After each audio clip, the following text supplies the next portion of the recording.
bar au Perroc à Nantes, bar qui est un peu repère. On a passé beaucoup de temps là-bas. Au fil des discussions, en fait, on s'est découvert peut-être quelques points communs. C'est un peu bateau de dire ça, mais peut-être quelques envies communes en tout cas.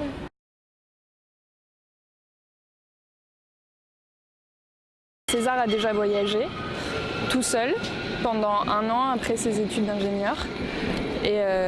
Et quand on s'est rencontrés, on a beaucoup parlé de ça. Il me racontait son voyage, ça me tentait, ça me parlait. Moi, c'est des envies que j'ai toujours eues aussi. Peut-être quelque chose d'un peu plus cadré, c'est-à-dire plutôt travailler dans les dom-toms ou quelque chose comme ça.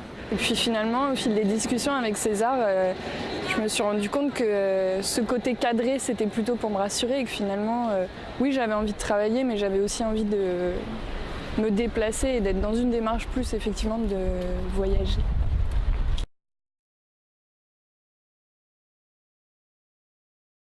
Mais là-bas, il y a plein d'endroits où je vais être amenée à travailler peut-être. Donc il y a pas mal d'inconnus en fait. Donc j'ai pas de réponse à tout encore.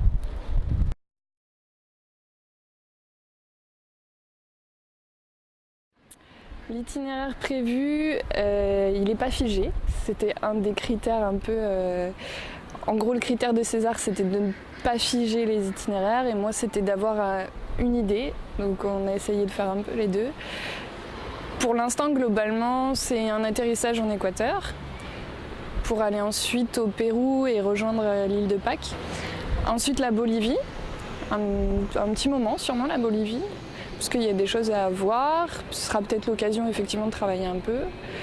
Et puis, le Brésil, pourquoi pas la Guyane, le Mexique, pour moi, Cuba, forcément, j'ai envie d'y aller.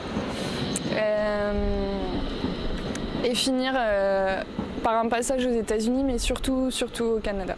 On a très envie tous les deux d'y aller.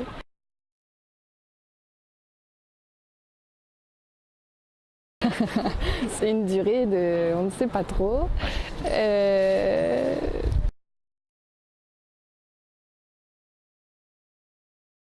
Alors l'idée de départ, oui, c'est de vivre des choses tous les deux, c'est aussi de vivre des choses chacun l'un pour l'autre. Voilà, il n'y a pas forcément non plus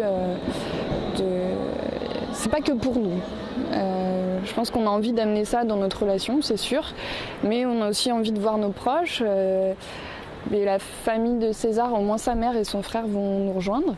Et moi j'en suis super contente, enfin, au contraire j'ai envie de voir des gens, j'ai envie de pouvoir partager avec des gens aussi que je connais.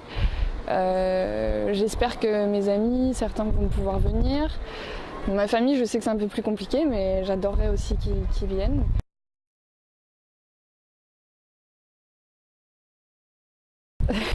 Alors, supporter, c'est pas mon idée. Moi, c'est pas... J'ai pas l'impression que je vais devoir supporter César. Je sais qu'il va y avoir des moments voilà, un peu difficiles où effectivement... de toute façon, les émotions et les ressentis vont certainement être un peu amplifiés par ce qu'on sera en train de vivre. Après, je dirais que le challenge plutôt, c'est qu'on est ensemble depuis pas si longtemps que ça. Ça fait 1 an. Et c'est un peu le coup de poker sur notre relation. C'est plutôt ça, en fait, qui va nécessiter... d'être diplomate peut-être parfois et de la discussion. Voilà, je pense que c'est juste... Après, on vit ensemble depuis quelques mois, ça se passe bien. On est partis ensemble au Portugal et ça s'est très bien passé. Et puis s'il faut se disputer, on se disputera.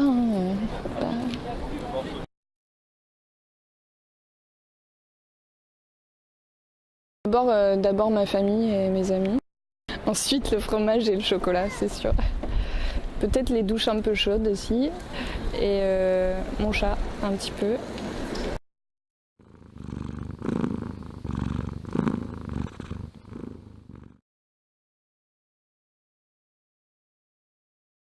Voir des tortues de mer. Ça, c'est obligé. J'aurais aimé faire du stop en Patagonie.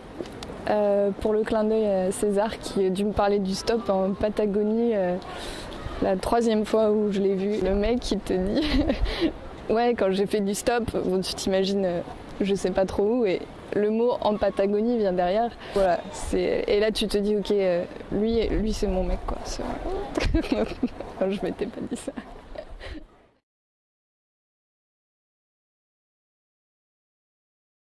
C'est un peu les montagnes russes. C'est un jour stressant, un jour excitant, un jour stressant. Enfin, c'est comme avant de faire un grand saut un peu. On a envie d'y aller. J'imagine que faire un saut en parachute, ça doit être un peu la même chose. On a envie d'y aller, on a envie de connaître la sensation et en même temps, il y a une petite angoisse parce que c'est l'inconnu, quoi. Soy el fuego que arde tu piel, soy el agua que mata tu sed, el castillo, la torre, yo soy la espada que guarda el caudal, tú el aire que respiro yo y la luz de la luna en el mar, la garganta que ansio mojar, que temo